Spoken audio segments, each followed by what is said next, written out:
ताकि आप लोग क्लियर रहें कि 80 में से मेरा लक्ष्य ये होगा तो मुझे एक नौकरी पक्का ही मिल जाएगी, है ना बच्चों? तो उन सारी बातों को हम इसमें करेंगे। तो पहला तो ये है कि तैयारी बेसिक से कैसे शुरू करें? ये क्वेश्चन आप सबके मन में कौंधता है, सबके मन में गूंजता है कि सर तैयारी बेसिक से कैसे होती है, कैसे संभव है? तो अगर मैं बच्चों बताऊं कि जब आप मान लीजिए अभी पहली बार कंपटीशन में उतरे हैं, चाहे आपको कोई भी एग्जाम देना हो, एसएससी का तो स्पेशली मैं एसएससी के एग्जाम या मैं किसी और एग्जाम की भी बात कर रहा हूं, तो आपको मैथ, रीजनिंग, जीके और हिंदी या इंग्लिश, ये कुछ सब्जेक्ट्स हैं, अगर आप इनको कवर कर लेंगे तो आपके स्टेट की पुलिस में भी भर्ती हो जाओगे, आप सेंट्रल की भर्तियों में भी आसानी से सिलेक्शन ले जाओगे। इनसे अलग कुछ आता नहीं है, आप रेलवे में भी सिलेक्शन इन्हीं से ले जाओगे। पर बात यह है कि इन चारों सब्जेक्ट्स को स्ट्रॉन्ग कैसे करें और वो कितना समय लेंगे हमारा, तो मैं उन सारी बातों को करूंगा। पहले आपको इतना बता देना चाहता हूं कि जब आप बेसिक से शुरू कर रहे हो तो आपको किसी एक कोर्स से जुड़ जाना चाहिए। आप क्योंकि सर कोर्स से जुड़े बिना काम नहीं चल जाएगा, क्या हम यूट्यूब से सारी तैयारी नहीं कर सकते? यूट्यूब पे सब कुछ पड़ा है, ऐसी कोई क्लास नहीं है जो यूट्यूब पे ना हो। पर यूट्यूब पे समझ में सिर्फ उसको आएगा जिसने पहले कुछ तैयारी कर ली हो, क्योंकि वरना बच्चे को यही समझ नहीं आता कि क्या पढ़ूं और क्या छोड़ूं या क्या ना पढ़ूं, ये सेलेक्ट कर पाना बहुत मुश्किल है किसी भी नए बच्चे के लिए। तो इसलिए आप सबको सलाह है कि अगर आप शुरुआत कर रहे हैं और एकदम बेसिक से जानना चाहते हैं या आपने पहले कभी कोई बैच लिया था पर कभी उसको पूरा नहीं पढ़ पाए हो, तो मैं आप सबसे कहना चाहूंगा कि एक बार एक बैच को तसल्ली से कवर अप कर लीजिए। चाहे आप मैथ्स को, चाहे उसकी रीजनिंग को, चाहे जीएस को, चाहे हिंदी या इंग्लिश, जो भी आप पढ़ना चाहते हैं उससे, तो एक बार तो आपको बैच से एकदम अच्छे तरीके से बिल्कुल ईमानदारी से कंप्लीट करना चाहिए। और मुझे लगता है कि इसमें सिर्फ 3 और 4 मंथ्स लगते हैं। अगर एक बार आप ये कर गए, इसके बाद सिर्फ प्रैक्टिस है, सिर्फ प्रैक्टिस। फिर आपको कोई बैच लेने की नीड पड़ेगी नहीं। और प्रैक्टिस सारी यूट्यूब से हो सकती है, सारे मॉक टेस्ट से प्रैक्टिस हो सकती है। फिर इसके बाद ना किसी बुक की जरूरत पड़ती है, ना किसी बैच की पड़ती है।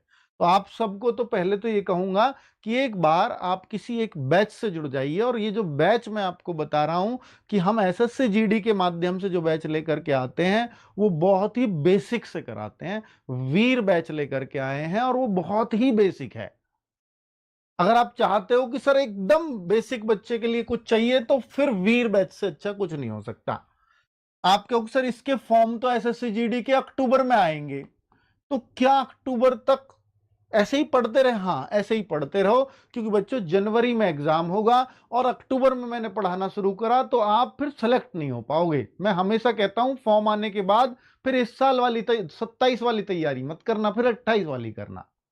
अगर आपको 27 वाली तैयारी करनी है तो वो तैयारी अभी से होती है। हम हर बार तो अप्रैल मई से शुरू कर देते थे, इस बार ऑलरेडी जून में कर रहे हैं, क्योंकि एसएससी जीडी ही लेट हो गया पीछे का। पर फिर भी बहुत टाइम है, 3 से 4 महीने में सिलेबस कंप्लीट हो जाएगा। फिर अगले जो आपके 5-6 महीने मिलेंगे उनमें सिर्फ प्रैक्टिस ही करेंगे हम। तो इसलिए चिंता वाली कोई बात नहीं है। कितने दिन की तैयारी में नौकरी मिल जाती है बच्चों? एसएससी जीडी की अगर ईमानदारी से बोलूं ना, कि आप अगर 8 महीने, 6 से 8 महीने कहूंगा कि थोड़े ब्रिलियंट बच्चे होते हैं वो 6 महीने में भी ले जाते हैं, और कुछ बच्चे 8 मंथ में लग जाते हैं। अगर सिंसियरली तैयारी कर रहे हो, बिल्कुल अपना रूटीन बनाकर, अपना टाइम टेबल बनाकर, मुझे नहीं लगता 8 मंथ से ज्यादा की तैयारी एसएससी जीडी डिजर्व भी करता है। इतने में मिल जाती है नौकरी, किसी भी स्टेट में मिल जाएगी। और कुछ स्टेट में तो 3 महीने में भी मिलती है। 3 महीने बस गलती से पढ़ लो आप, आपका सिलेक्शन हो जाएगा, है ना? डेली कितने घंटे पढ़ें? 6 से 8 महीने में तो मिल जाएगी, लेकिन कितने घंटे हमें पढ़ाई करनी पड़ेगी, ये बहुत सारे बच्चों का सवाल हो सकता है ना आपका भी? तो मैं आपको बस इतना कहूंगा कि देखिए, बैच के अंदर हम 5 से 6 घंटे की क्लास देंगे आपको, 6 घंटे की। तो बैच में अगर 6 घंटे की क्लास है, बस आप उसका थोड़ा सा रिवीजन के लिए और समय निकाल लो। मैथ रीजनिंग है तो 10-10 क्वेश्चन प्रैक्टिस के लिए और समय निकाल लो। यानी प्लस के 2 आवर या 3 आवर और मैक्सिमम हो सकते हैं इसमें। अर्थात 8 से 9 घंटे की पढ़ाई पर्याप्त है 8 महीने तक। कैसे भी बच्चे हो आप, एवरेज बच्चे हो, बिलो एवरेज हो, ले जाओगे इतने में नौकरी, पर कंसिस्टेंट, बिल्कुल बिना एक दिन के गैप के। क्या ये नौकरी फ्रेशर को मिल जाती है? बिल्कुल, बहुत, हर बार। देखिए, मैं ये कहूंगा कि रैंक वन तो फ्रेशर को मैंने नहीं देखा कि पहली बार आया हूं और मैं रैंक वन ले गया, ऐसे तो बहुत ही कम चांस होता है ना। पर फर्स्ट चॉइस बहुत बार ऐसा है कि पहली बार में ही फर्स्ट चॉइस लेके जाते हैं बच्चे, पहली बार एसएससी जीडी दिया है और इससे पहले कोई एग्जाम नहीं दिया, क्योंकि सबसे कम एज में यही दिया जाता है। ठीक है, एयरफोर्स या आर्मी वगैरह दिया होगा, बस पहली बार में बहुत सारे बच्चों को ये नौकरी मिलती है जिसने शुरुआत यहां से की हो। ठीक है, और कई सारे स्टेट्स में तो पहली बार में बहुत आसानी से मिलती है, कुछ स्टेट्स में बहुत मेहनत से पहली बार में मिलती है, पर पहली बार में मैं ये कहता हूं कि 30% बच्चों को पहली बार में नौकरी मिलती है, फ्रेशर्स को मिलती है। इस बार एसएससी जीडी हर बार से अलग क्यों? इस बार अलग बस इसका एक ही कारण है कि भाई इस बार पेपर का पैटर्न बदलने वाला है। हालांकि ये बीच बीच में बदलते रहते हैं, 2021 के आसपास बदला था, ये 80 क्वेश्चंस किए थे 21-22 में, उससे पहले 100 क्वेश्चन आते थे।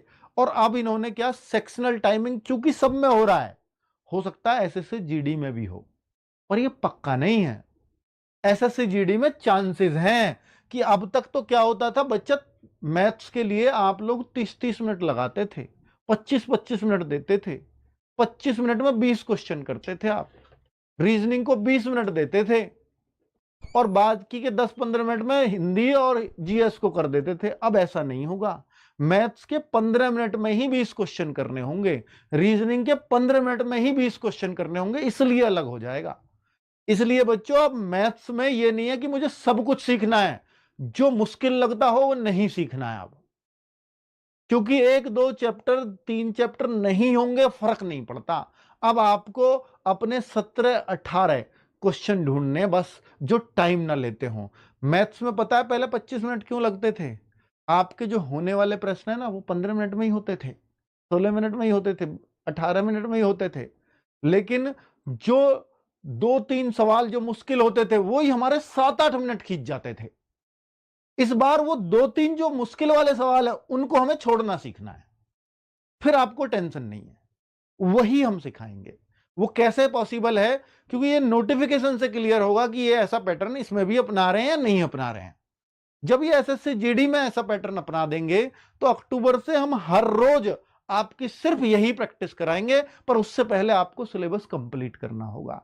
हम मॉक टेस्ट में आपको रोज 15 मिनट का मैथ्स करने को देंगे, 20 क्वेश्चंस को करके दिखाओ, और करके खुद भी दिखाएंगे यहां कि भाई छोड़ा ऐसे जाता है, इसको छोड़ना बच्चों। जब बोर्ड में प्रैक्टिस कराएंगे तो हम ये भी दिखाएंगे कि 15 मिनट में ये 17 क्वेश्चन करने हैं बस। इसको क्यों छोड़ा, इसका कारण भी बताएंगे, क्योंकि टीचर तो सब कर सकता है, लेकिन बच्चे को ये छोड़ना ही पड़ेगा, तो वो कारण बताते हुए चलेंगे, है ना। इसलिए एसएससी जीडी की थोड़ी प्लानिंग वे में तैयारी करनी पड़ेगी।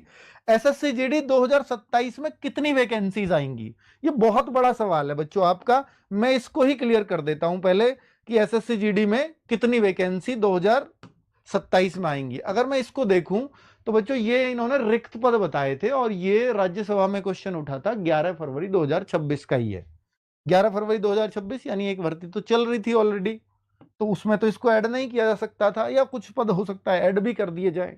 तो उन्होंने बताया 93,139 पद इन सारी फोर्सेस के मिला के खाली हैं।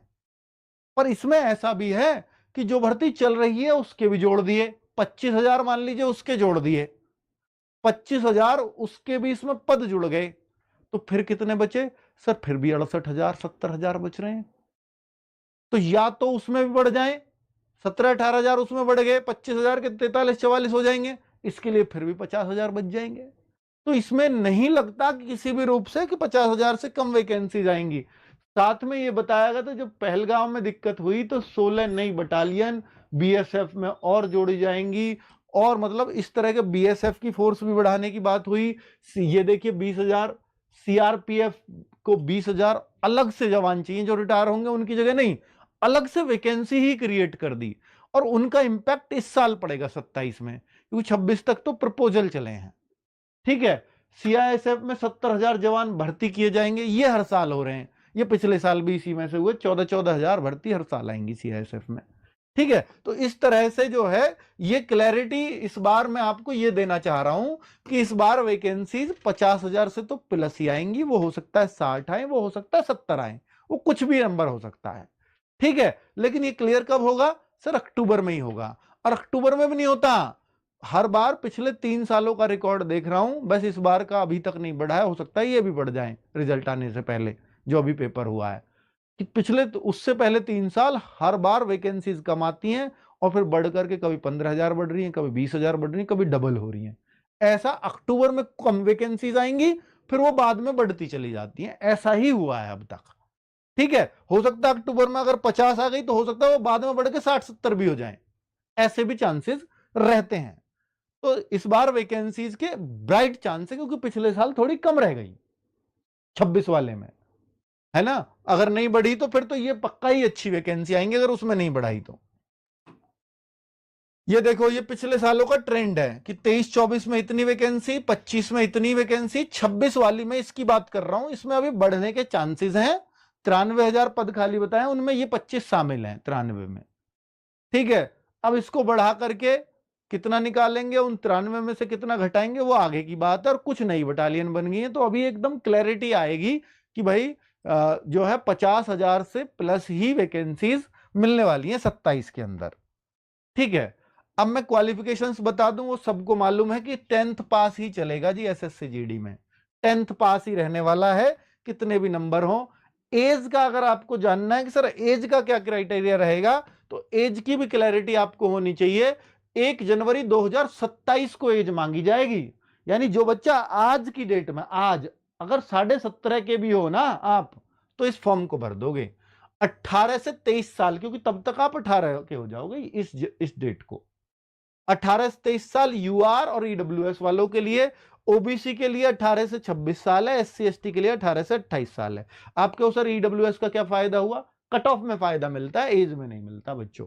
ठीक है, और इन सब का सर्टिफिकेट बनवा लेना सेंट्रल का, क्योंकि सेंट्रल का सर्टिफिकेट चलता है, स्टेट से ही बनेगा पर सेंट्रल का। और सभी को डोमिसाइल सर्टिफिकेट, मूल निवास प्रमाण पत्र, डोमिसाइल सर्टिफिकेट बनवा करके रखना है।